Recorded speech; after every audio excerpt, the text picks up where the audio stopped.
Antara Jawa dan Sunda, siapakah yang lebih tua?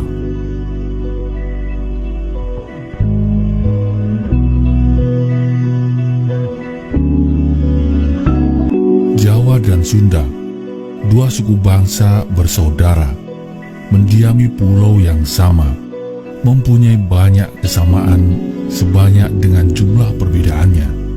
Keduanya berdekatan namun terasa jauh, sangat dekat, namun beda rasa, beda selera, beda bahasa.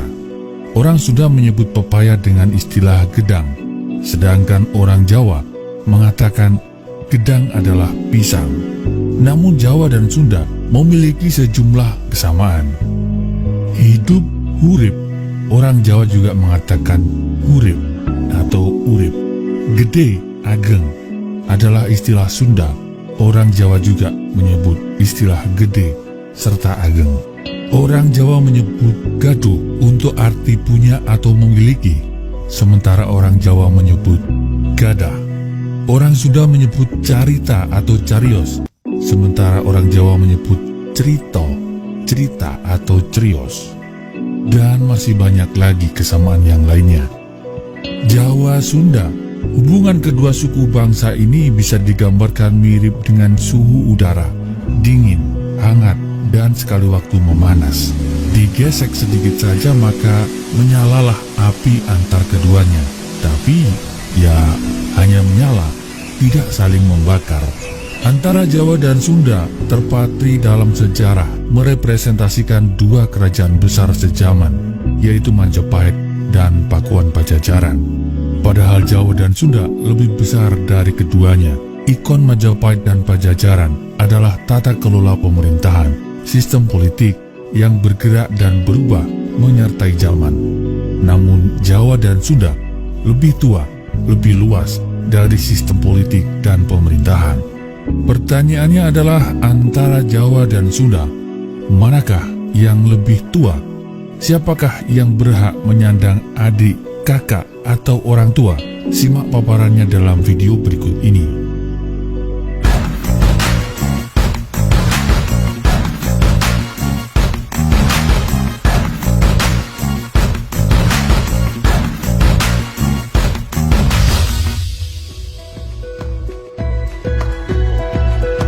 Sebelum diprotes tentang penyebutan dan penggunaan kata suku Sunda, ada baiknya admin luruskan duduk persoalan bangsa, negara, dan suku agar tidak timbul kesalahpahaman. Indonesia adalah sebuah bentuk negara yang unik, menyatukan keanekaragaman menjadi satu, yaitu NKRI. Di belahan lain, ada Korea misalnya, terbelah menjadi dua, Korea Selatan dan Korea Utara. Ada Irak dan Iran, yang sejatinya mereka juga adalah satu. Sedangkan Indonesia kebalikan dari itu semua. Semua direngkuh menjadi satu kesatuan, Indonesia. Identitas bangsa yang beraneka ragam itu mewujud menjadi Indonesia. Istilah bangsa atau nation muncul karena pada hakikatnya manusia adalah makhluk individu sekaligus makhluk sosial yang menempatkan eksistensinya di dalam kebersamaan. Bangsa dalam konteks genealogis antropologis merupakan pengertian bangsa yang bersifat alamiah, yakni sekelompok orang yang mempunyai kesatuan, asal turunan, bahasa yang diikat oleh dasar persamaan darah atau gen yang mendiami suatu kawasan atau wilayah tertentu. Maka definisi bangsa seperti ini sebenarnya bisa kita masukkan Sunda ataupun Jawa, bangsa Sunda ataupun bangsa Jawa. Namun tidak berhenti pada itu saja bahwa ada definisi politik yang menyempitkan definisi dari bangsa tersebut.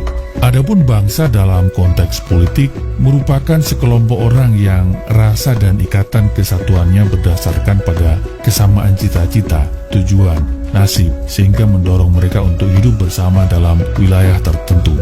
Maka bisa dimengerti kenapa Indonesia dikatakan sebagai sebuah bangsa.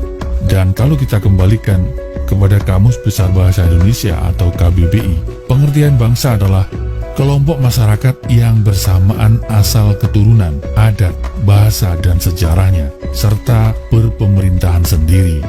Dan dalam definisi dari KBBI ini lebih tegas lagi bahwa kelompok masyarakat yang mempunyai kesamaan tersebut memiliki pemerintahan sendiri. Maka sulit untuk kita katakan bahwa Sunda adalah sebuah bangsa ataupun Jawa adalah sebuah bangsa.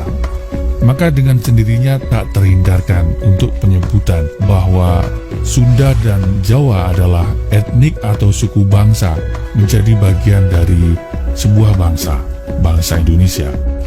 Etnik atau suku bangsa sendiri artinya adalah golongan atau kelompok manusia yang anggota-anggotanya mengidentifikasikan dirinya dengan sesamanya, biasanya berdasarkan garis keturunan yang dianggap sama.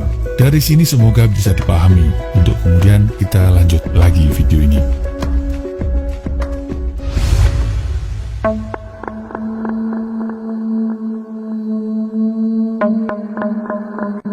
Pulau Jawa memiliki luas 128.297 km persegi, berada di Kepulauan Nusantara dan Samudra Hindia. Banyak ahli meyakini bahwa dulunya Pulau Jawa merupakan satu kesatuan dengan Pulau Sumatera sebagai bagian dari dataran Sunda di bagian barat dan di bagian timur menyatu dengan daratan Australia.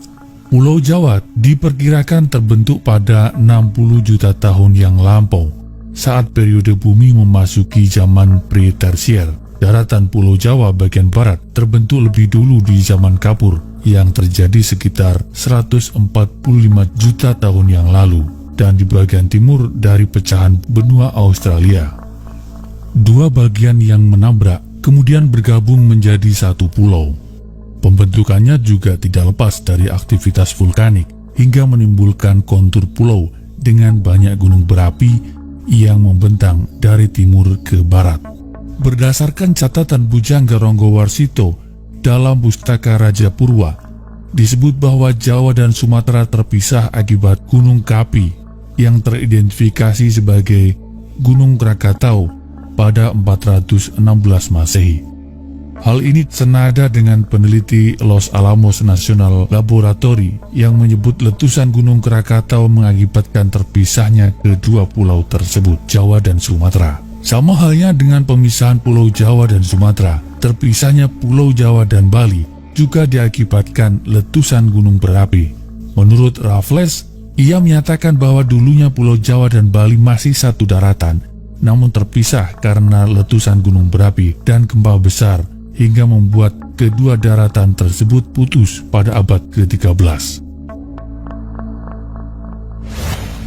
Namun teori yang menyatakan bahwa pemisahan antara Pulau Sumatera dan Jawa serta Bali yang terpisah akibat letusan gunung berapi dibantah oleh Pusat Vulkanologi dan Mitigasi Bencana Geologi Kementerian ESDM. Sejarah erupsi Gunung Krakatau jauh lebih tua, bukan ratusan ribu tahun, bukan abad, bahkan diperkirakan sebelum ada manusia. Dan secara teori letusan Gunung Krakatau tidak pernah menjadi penyebab terpisahnya Pulau Jawa dan Sumatera. Sementara penjelasan ilmiah berlangsung dan masih mencari titik kejelasan asal-muasal tanah Jawa, para ilmuwan masih saling sanggah, saling adu bukti. Di sisi lain terdapat pula penjelasan versi supranatural serta versi tutur yang menjelaskan asal-usul Pulau Jawa. Kisah ini mengacu pada legenda Gunung Tidar di Kabupaten Magelang, Jawa Tengah, yang dipercaya sebagai paku bumi Pulau Jawa. Silahkan klik tautan link di atas untuk lebih jelasnya, karena kita sudah pernah membahasnya di channel ini. Ada satu teori lagi dan ini mendapat perhatian yang luar biasa belakangan ini, adalah Sundalandia. Tapi kita akan bahas di bagian belakang video ini saja. Sekarang yang kita akan paparkan adalah bagaimana Sunda dan Jawa, yang dimaksud adalah masyarakat atau orang-orangnya itu ada. Bagaimana masyarakat Sunda dan Jawa itu ada? Apakah mereka pendatang atau ujuk-ujuk ada di daratan ini? Berdasarkan faktor relasional, suku Sunda dan Jawa tidak memiliki keterikatan dan hubungan secara emosional yang dalam. Namun sebenarnya Sunda dan Jawa berasal dari nenek moyang yang sama. Nenek moyang kedua suku ini berasal dari dataran Yunan di Tiongkok.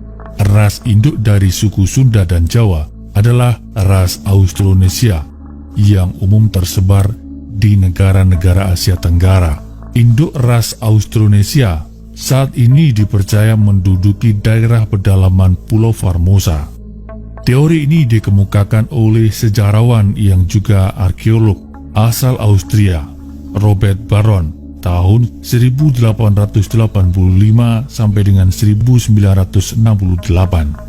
Dalam kajiannya terhadap kebudayaan megalitik di Asia Tenggara dan Pasifik, ia menyimpulkan dalam teorinya bahwa pada masa Neolitikum 2000 sebelum Masehi sampai dengan 200 sebelum Masehi, ada bangsa yang bermigrasi dalam beberapa gelombang dari Asia Utara menuju Asia Selatan.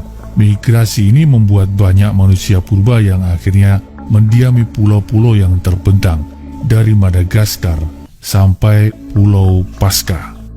Hal inilah yang akhirnya mengilhami pemikiran bahwa leluhur Jawa, Sunda, dan bangsa Indonesia pada umumnya berasal dari Yunan.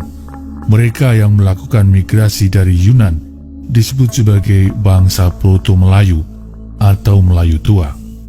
Namun teori ini masih lemah dan kurang akurat disebabkan karena berdasar pada bukti-bukti kesamaan secara fisik serta temuan benda-benda bersejarah dan kebudayaan era megalitikum saja. Karena teori Yunan dianggap tidak begitu kuat, para ahli kemudian melakukan penelitian dengan pendekatan kebahasaan atau linguistik. Berdasarkan pendekatan kebahasaan, keseluruhan bahasa yang digunakan suku-suku di Indonesia diketahui berasal dari rumpun Austronesia. Akar dari rumpun Austronesia sendiri pada awalnya berasal dari Kepulauan Formosa yang sudah berkembang sejak 6.000 tahun yang lalu. Pendekatan kebahasan ini menyatakan bahwa asal-usul suatu bangsa dapat ditelusuri melalui pola penyebaran bahasanya, karena keseluruhan bahasa di Indonesia berasal dari Austronesia yang berkembang di Taiwan. Nenek moyang bangsa Indonesia pun kemungkinan besar berasal dari asal-usul yang sama dengan bahasanya tersebut. Tidak berhenti pada pendekatan linguistik, para peneliti juga melakukan penelitian dengan pendekatan genetika, yakni menelusuri asal-usul manusia berdasarkan penelitian kromosom maupun DNA-nya. Dan hasil penelitian ini menunjukkan terhadap 3.700 orang Indonesia dari 35 etnis yang berbeda memiliki kecocokan genetika dengan bangsa Austronesia. Dari ragam pendekatan yakni linguistik dan genetika, penelusuran kromosom dan DNA, muncul teori yang dikenal dengan Out of Taiwan. Berdasarkan teori ini, migrasi leluhur dari Taiwan tiba lebih dulu di Filipina bagian utara, sekitar 4.500 hingga 3.000 sebelum Masehi. Migrasi ini diduga bertujuan memisahkan diri mencari wilayah baru di selatan. Selanjutnya sekitar 3.500 hingga 2.000 sebelum Masehi, manusia purba yang mendiami Filipina melakukan migrasi lagi dengan tujuan Kalimantan, Sulawesi, dan Maluku Utara. Terus kemudian menyebar ke Jawa, Sumatera, Nusa Tenggara, Papua bagian barat, Oseania, hingga mencapai Melanesia di Pasifik. Namun ada pendapat lain mengenai asal-usul nenek moyang bangsa Indonesia. Salah satunya dikemukakan oleh Profesor Muhammad Yamin. Dia beranggapan nenek moyang bangsa Indonesia berasal dari wilayah Indonesia itu sendiri, bukan wilayah lain. Pendapat ini didukung dengan temuan fosil dan artefak yang lebih banyak dan lengkap ditemukan di wilayah Indonesia dibandingkan dengan temuan di wilayah Asia. Misalnya dengan penemuan manusia purba sejenis Homo soloensis dan Homo wajakensis. Sejumlah peneliti juga berasumsi cikal bakal orang Jawa berkaitan dengan evolusi Homo erectus menjadi Homo sapiens. Berdasarkan catatan sejarah, sekitar 40.000 tahun yang lalu, Jawa dan sebagian pulau di Nusantara sudah dihuni oleh Homo sapiens yang berasal dari ras Austro-Melanesia. Pada akhirnya teori Out of Taiwan berhadapan dengan teori of Sundaland, yakni penyebaran ras manusia bermula dari Sundaland. Keberadaan peradaban di Sundaland dikemukakan oleh Profesor Arizo Santos dari Brazil melalui bukunya Atlantis, The Lost Continent Finally Found. Di dalam bukunya ini, Profesor Santos menyatakan Sundaland adalah benua Atlantis yang disebut Plato di dalam tulisannya Timaeus dan Critias. Sebelumnya, Oppenheimer menerbitkan buku berjudul Eden in the East yang kurang lebih menyatakan bahwa Sundaland pernah menjadi kawasan berbudaya tinggi, kemudian tenggelam, dan para penghuninya mengungsi ke berbagai wilayah out of Sundaland yang pada akhirnya menurunkan ras-ras baru di muka bumi. Hipotesis ini dibangun berdasarkan penelitian atas geologi, arkeologi, genetika, aspek kebahasaan, folklore, atau mitologi. Teori Out of Sundaland juga mendapat dukungan dari sejumlah pihak, di antaranya makalah Climate Change and Post-Glacial Human Dispersal in Southeast Asia, serta New DNA Evidence Overturn Population Migration Theory in Island Southeast Asia.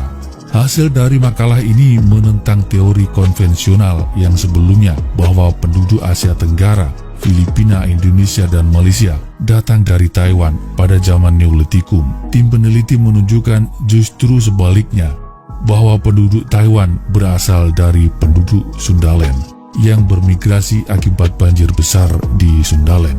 Ciri garis DNA menunjukkan penyebaran populasi pada saat bersamaan dengan naiknya permukaan laut di wilayah ini, juga menunjukkan migrasi ke Taiwan, ke timur, New Guinea dan Pasifik, dan ke barat, ke daratan utama Asia Tenggara. Ini diperkirakan terjadi pada masa sekitar 10.000 tahun yang lalu.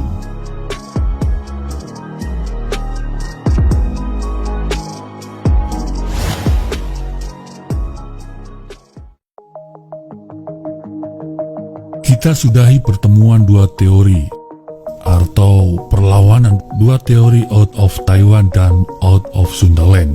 Silahkan Anda mempercayai yang mana. Kita akan fokuskan lagi pada Jawa dan Sunda.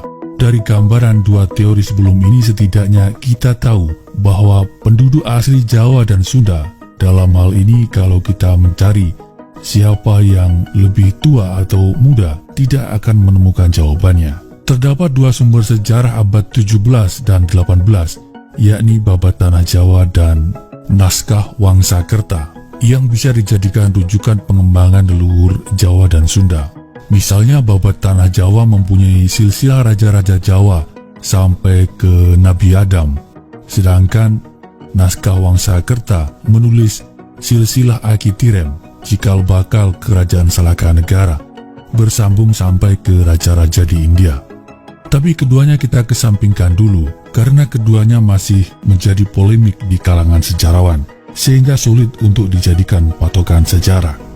Sekarang kita berpijak pada era yang lebih baru, yakni Masehi, saat sistem politik dan pemerintahan sudah terbentuk, yakni ternyata dimulai dari Jawa bagian barat, Tatar Sunda. Beragam prasasti menunjukkan adanya sistem pemerintahan berupa kerajaan di Jawa bagian barat, yakni Kerajaan Tarumanegara. Prasasti yang ditemukan antara lain Prasasti Ciratun, Prasasti Pasir Kolengka, Prasasti Kebun Kopi, Prasasti Tugu, Prasasti Pasir Awi, Prasasti Muara Janten, dan Prasasti Jidanghyang. Tarumanegara merupakan salah satu kerajaan tertua di Nusantara yang meninggalkan catatan sejarah dan peninggalan artefak di sekitaran lokasi kerajaan. Dari peninggalan yang ada nampak bahwa kerajaan Tarumanegara merupakan kerajaan bercorak Hindu beraliran Wisnu. Kata Tarumanegara berasal dari kata Taruma dan Nagara, Nagara artinya kerajaan atau negara, sedangkan Taruma berasal dari kata Tarum yang merupakan nama sungai yang membelah Jawa Barat, yaitu Citarum. Pada muara Citarum ditemukan percandian, yakni Percandian Batu Jaya dan Percandian Cibuaya. Kerajaan Tarumanegara didirikan oleh Jaya Singawarman, menantu Raja Dewa Warman VIII, merupakan maharsi dari Salangkayana di India yang mengungsi ke Tanah Jawa karena daerahnya diserang dan ditaklukkan Maharaja Samudragupta dari Kerajaan Magadha. Setelah Jaya Singawarman mendirikan Tarumanegara, pusat pemerintahan beralih dari Raja Tapura ke Tarumanegara. Dari Jaya Singawarman kemudian raja berikutnya adalah Dharma Yawarman. Selanjutnya adalah Purnawarman. Mengacu pada prasasti Kebun Kopi II, pada masa inilah awal dibangunnya kota baru Sundapura.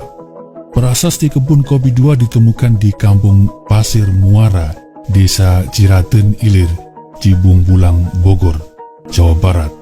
Ditulis menggunakan aksara Kawi dan bahasa yang digunakan adalah Melayu kuno. Isi prasasti itu kurang lebih berbunyi demikian. Batu peringatan ini adalah ucapan Rakrian Juru Pangambat pada tahun 458 Saka atau 932 Masehi, bahwa tatanan pemerintah dikembalikan kepada kekuasaan Raja Sunda. Sejarawan Prancis Claude Guillot memperkirakan prasasti Kebun Kopi ini mengacu kepada pendirian Kerajaan Sunda, dan beberapa sejarawan lain mengikuti pendapat ini, misalnya dalam buku A History of Modern Indonesia. Sementara pendapat yang lain menyebutkan bahwa Sunda telah ada sebelum ini, mengingat dalam prasasti dituliskan berpulihkan Hajiri Sunda, yang dapat ditafsirkan bahwa sebelumnya telah ada Raja Sunda, hingga akhirnya dipulihkan kekuasaannya. Sementara Tatar Sunda sudah eksis Tarumanegara, disusul berdirinya Sundapura. Di Jawa, munculnya budaya Jawa berada di dataran Kedu dan Kewu, di lereng subur Gunung Merapi, sebagai jantung kerajaan Mataram kuno. Disinilah Wangsa Sanjaya dan Sailendra membangun peradaban baru, awal peradaban Jawa. Dari prasasti Sojomerto dan prasasti Canggal, diketahui nama 3 orang penguasa di Medang atau Mataram kuno, yaitu Dapunta Sailendra, Sana, dan Sanjaya. Pusat kebudayaan dan perpolitikan Jawa kemudian dipindahkan ke bagian timur ketika Mpu Sindok berkuasa tahun 929 sampai dengan 947 menuju lembah Sungai Brantas. Sistem politik dan pemerintahan berupa kerajaan yang berdiri di Jawa bagian barat menunjukkan peradaban dimulai dari barat. Namun perlu dicatat bahwa prasasti Kebun Kopi ditulis menggunakan aksara Jawa kuno atau Kawi, yang merupakan cikal bakal aksara Nusantara. Artinya pelaku sejarah pada masa itu adalah entitas yang sangat mungkin sama. Bahkan menurut cerita Parahyangan, Raja Sana dan Sanjaya berkaitan erat dengan sejarah Kerajaan Sunda dan Kerajaan Galuh. Sehingga pertanyaan siapa yang lebih tua, apalagi demi menunjukkan suku tertentu lebih baik, maka rasanya itu kurang bijak. Karena pelaku sejarah waktu itu adalah kesatuan atau leluhur yang sama, leluhur Jawa dan leluhur Sunda. Akhir kata, tetap rukun, tetap damai, wahai Jawaku. Tetap rukun, tetap damai, wahai Sundaku. Tema yang dimuat dalam video ini terjadi puluhan bahkan ratusan tahun silam, sehingga sangat mungkin tidak sama persis seperti asal kejadian. Catatan sejarah bisa saja berbeda dengan bukti dan kenyataan. Terhadap hal itu, admin terbuka pada setiap masukan. Admin juga tidak menganggap bahwa yang kami sampaikan adalah satu kebenaran tunggal. Admin menerima setiap kemungkinan dan masukan. Terhadap figur dan tokoh yang diceritakan, admin berlepas pandang dalam menilai, menghakimi maupun menghukumi. Kami memegang kaidah, Wa ma jara baina sahabi naskutu, seluruh yang terjadi antara para sahabat sengaja kami perluas artinya jadi sejarah secara umum. Kami diam, tidak ikut campur, tidak membahas. Di mata admin, masa lampau dan seluruh dinamika di dalamnya adalah hikmah. Terima kasih. Salam hangat. Assalamualaikum warahmatullahi wabarakatuh.